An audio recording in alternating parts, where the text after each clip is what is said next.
and welcome to another episode of Inside the Ropes with Coach Mario. Coach Mario, owner and head coach of Warriors Pride Boxing Academy here in Miami, Florida. How are you guys doing? It's very chilly here in Miami today. I mean, we're Caribbean people, guys. You know, we are from the Caribbean.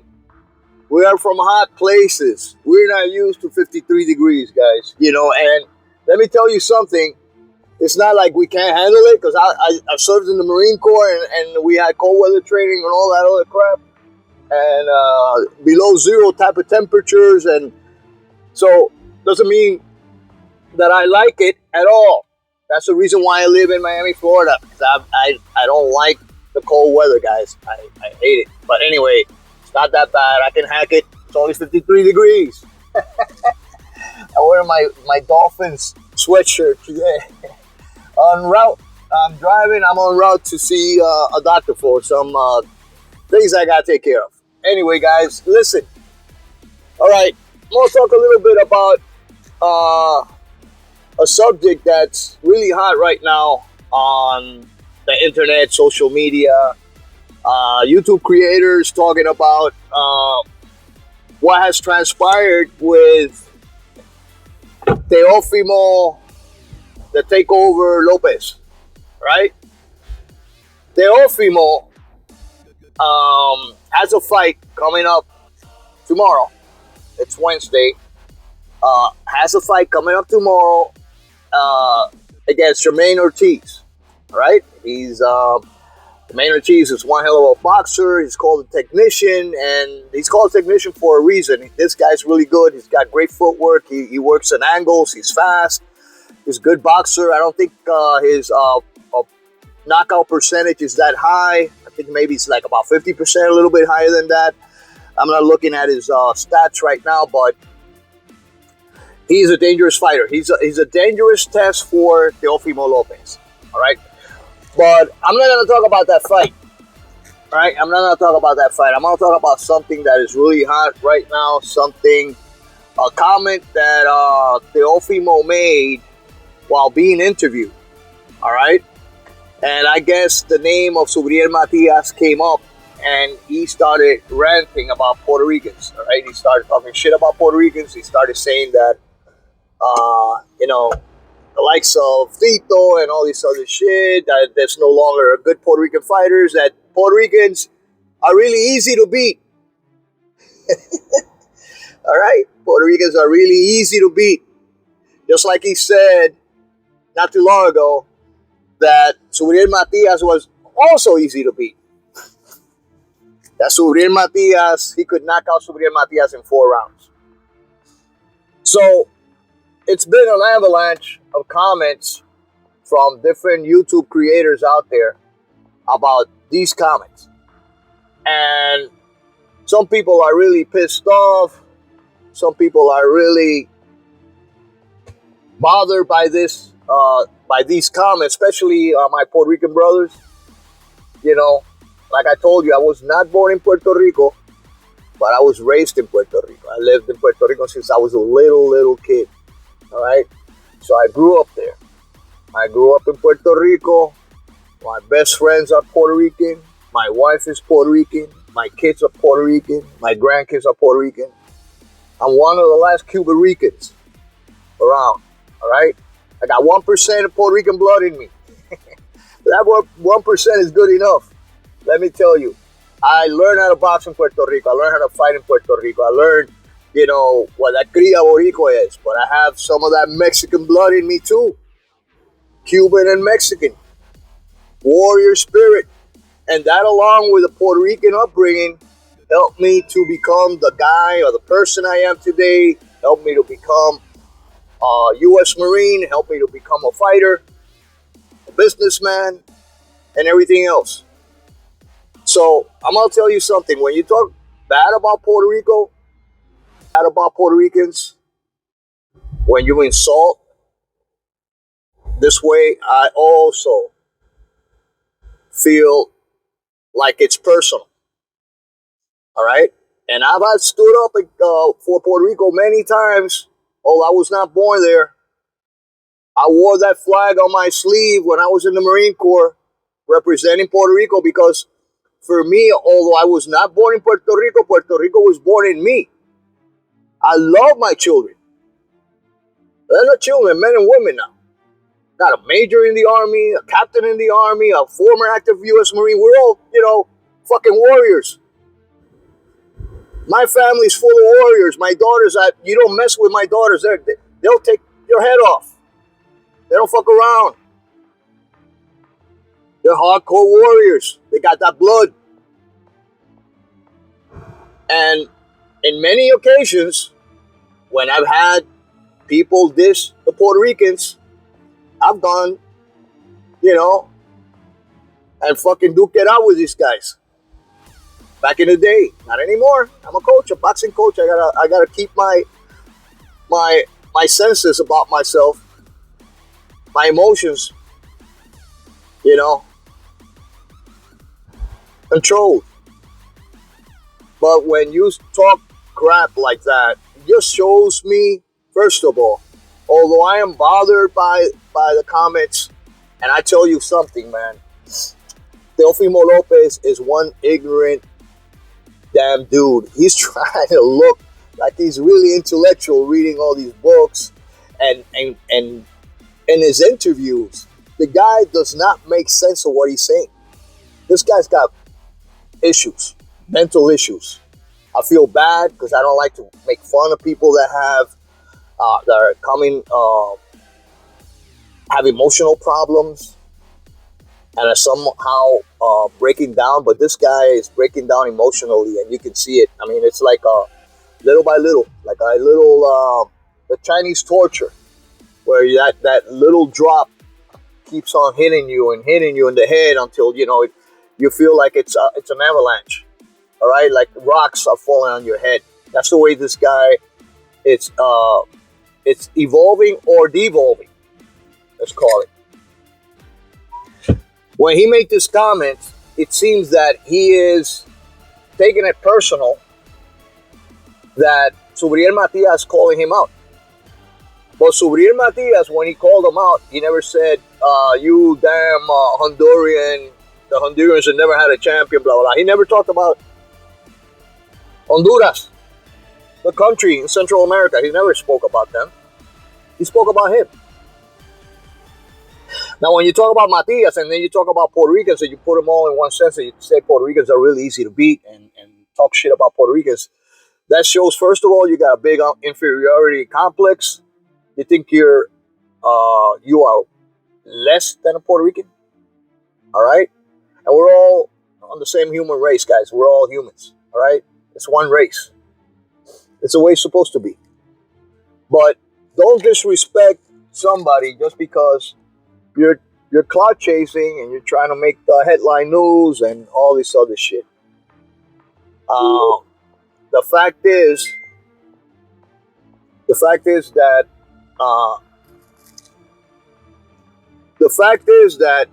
Teofimo made an offer to Subriel Matias being injured just a couple of weeks after he had that fight with Ergashev, knowing that Subriel Matias was not going to be prepared for that fight. That shows you right there that Puerto Ricans ain't that easy. If Subriel Matias was that easy, he would have taken his counteroffer, which Matias said, you know what, man? Let's fight it on April, May, June afterwards. Give me some time to heal my hand. I got an injured hand. You can understand that. I'm not 100%. I'm not even 50%. I just came off a fight. Let me recuperate. You think Teofimo Lopez answered to Matias' reply? He didn't answer. He didn't answer at all. Why? Because he was just talking shit. He was just clout chasing, trying to say, and this is something new that a lot of these so-called champions and warriors, so-called warriors, are using nowadays in order to stay relevant, in order to say, yeah, I made an offer, just like Bill Haney did with Subriel Matias, just like, Tank Davis now is talking shit about, Conor Ben and all these other guys. That's the new thing. These guys talk so much smack but you gotta take it with a grain of salt. Because these guys, when you hear them talk, you say, "Oh, whoa, they looks like this is gonna happen." No, not really. They're just testing the waters. They just want to keep that O. They just want to pick and choose. And talking about picking and choosing, on my last episode, I spoke about, Canelo, which I'm actually not gonna have any more videos about him, but that's what's going on. They're creating that new. It's a new generation of boxing where boxers don't fight the best anymore, and that's all that Subriel Matias wants to do. Subriel Matias wants to fight the best and unify the titles and show them. Listen. You think I'm so easy? Let's get it on, man. Let's fight. Let's unify the title. I got something that you guys want, right? The IBF title. You don't want it? Well, then don't talk shit. Then don't say Puerto Ricans are easy. Okay. Besides that,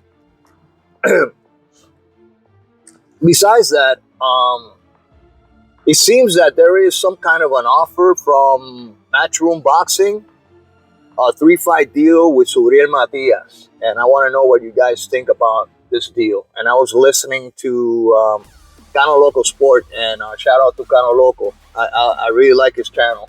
He talks from the heart, and he doesn't pull any punches, and that's what I like. I like honesty. All right, I like somebody who's humble and that talks his heart. And shout out to you, man, Cano. Here in Florida, my homie from Florida. Anyway, so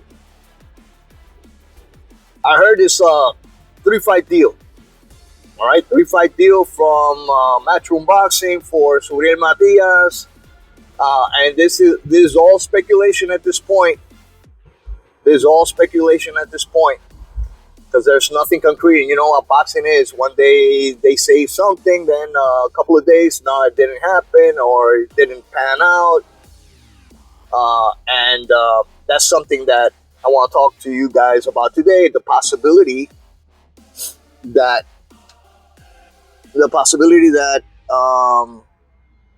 Subriel Matias got this 3-fight deal with Matchroom Boxing, starting with title defense against Paro, something like that. That's the way the Australian fighter with an undefeated record, whole bunch of knockouts. But I believe he hasn't had, like, the last 2 fights. It's been like what, a little over a year and a half, something like that.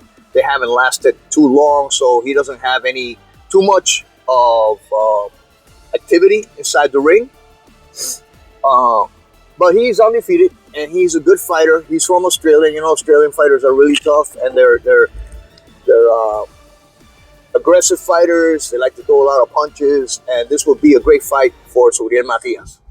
The next fight would be against Hitchens, according to the rumors. Fight number 2, and then fight number 3, unification bout, or another fight with, or a fight against Regis Program. Now, a lot of people say, some people might say, "Oh, it's not a unification title with any of these guys. There's no guarantee, this and that." But like I said before, Matias got to stay busy. He's got to stay busy, guys. Nobody wants to fight Matias. You can't be fucking picking and choosing, waiting. You can't. Boxing is all about staying active. And you fight. Look at the old school fighters. Look at these guys had, 100 and something fights. You think they stayed around to wait for the fucking great big fights, unification titles, the mega fights? No, they didn't. They fought. Because the best way to keep sharp, the best way, and this is what I tell my fighters, the best way to stay in shape is to fight, is to spar, is to continue testing yourself. And Subriel Matias, the more he defends his title, and look at Wilfredo Gomez, he had 17 title defenses. He defended his title 17 times, all by knockout. All right? all by knockout. And do you think Teofimo Gomez, waited for mega fights? He wanted mega fights. He wanted to make that money. But hey, man, in the meantime, I gotta stay up. I gotta stay sharp. I gotta stay in the gym. There's nothing worse for a fighter than to be inactive. All right, because you lose timing, you lose sharpness, you lose that fucking killer instinct. You get comfortable, and there's nothing worse for a fighter than to do that. All right, so when fight camp starts for our boxing team at the gym, we go all out. We go all out. No fucking breaks. No breaks. All right? Because you got to stay sharp. You never know how many tournaments we're going to participate. You never know if somebody's going to invite me for a smoke or someplace at some gym and bring some of my fighters. You got to stay ready. You got to stay sharp. And these guys are young. When you're young, you can do all this shit. When you pass your prime, well, then you take whatever that's given to you. But Subriel Matias in his prime, he's 31 years old. For me, he's really got 100% almost knockout ratio, in my opinion, because he avenged his loss. He's a very dangerous fighter. A lot of people criticize his style, but that's his style.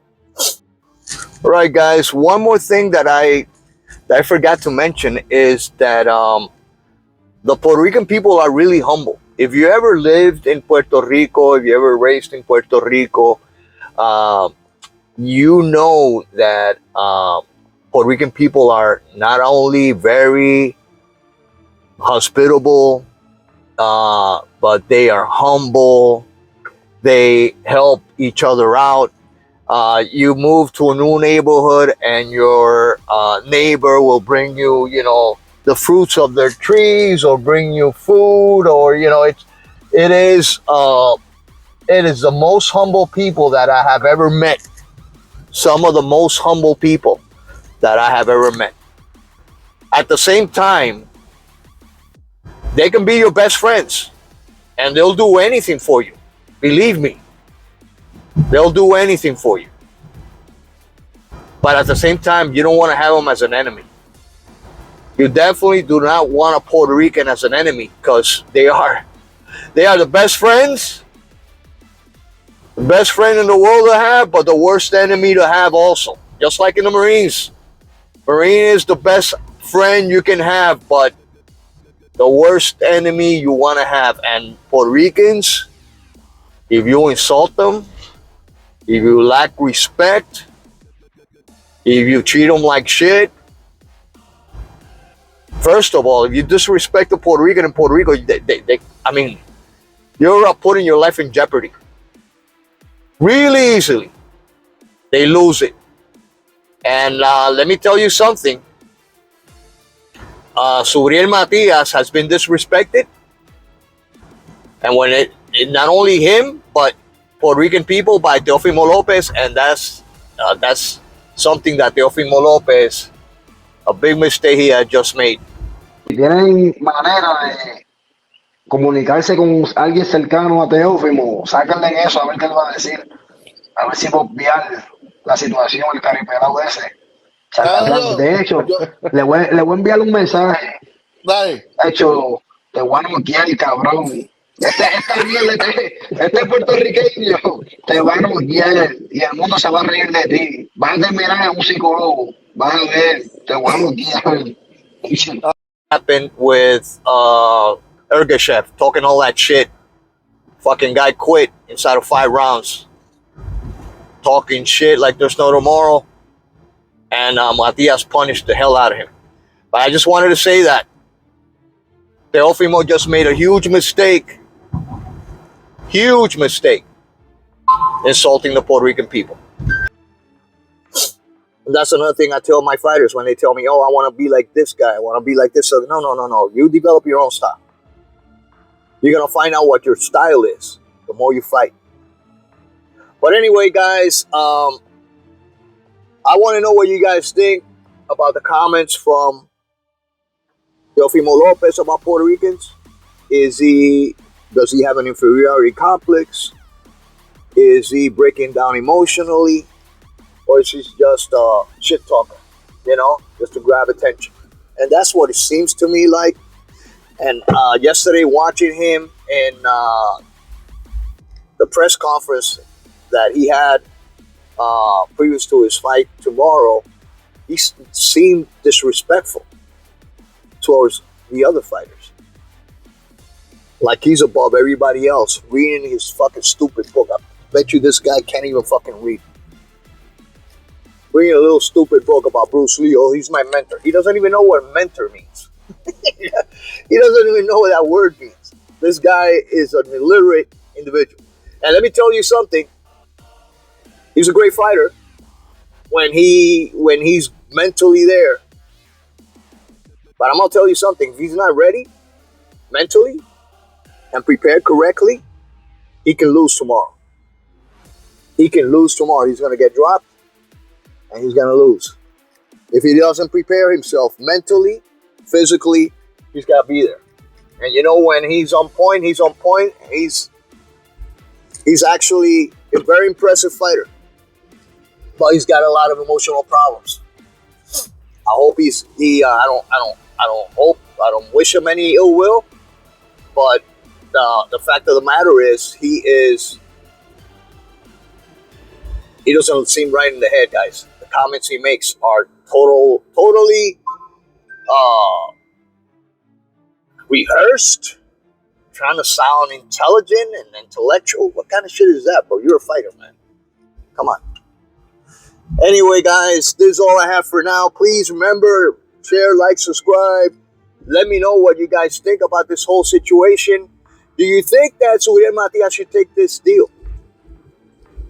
In my opinion, he should. I mean, if you say who you say you are, you're a fighter, you're a warrior, you want to fight the best, this is how you earn it, bro. You got to fucking earn it. You got to earn it. He's a champion, but he's got to continue staying active.